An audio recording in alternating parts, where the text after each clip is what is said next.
Bonjour, bonjour.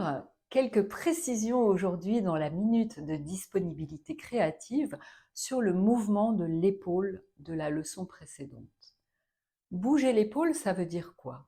L'épaule, c'est un ensemble avec la clavicule, l'omoplate derrière et le haut du bras, cette partie du bras qu'on appelle l'humérus.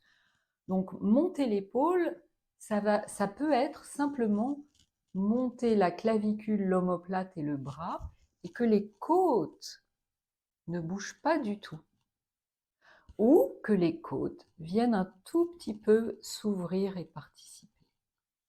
Donc je vais vous proposer d'essayer de sentir la différence entre si vous montez l'épaule avec les côtes, ou si vous laissez les côtes en place et simplement vous bougez clavicule, haut du bras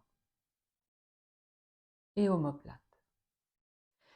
Et souvent, c'est des zones où il y a beaucoup de tension, de contraction, on tient l'épaule, on tient la nuque. Donc ce qu'on cherche dans ce mouvement, c'est qu'est-ce qu'on va pouvoir libérer dans ces fameux trapèzes. C'est-à-dire que si un trapèze est contracté, on va avoir tendance à monter l'épaule comme ça par cran et à la redescendre par cran ou à vouloir la ramener. Donc là, la logique de cette exploration, c'est sentir, respirer, inspirer. Qu'est-ce que je peux lâcher pour que l'épaule monte toute seule, même si c'est un mouvement infime? Et une fois que j'ai lâché ça, qu'est-ce qui va être un peu différent dans là où l'épaule vient se poser? Et où est-ce que je sens quelque chose de différent dans mon corps? Et ça peut être au niveau de l'épaule, qui ne va pas être à la même place que d'habitude, ou bien au niveau de l'ischion, qui n'est pas posé comme d'habitude, ou au niveau de la mâchoire ou de la nuque.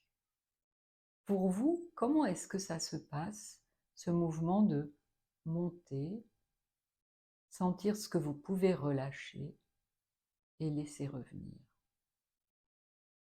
Envoyez-moi vos questions, vos remarques et à bientôt pour un nouvel épisode de Disponibilité créative.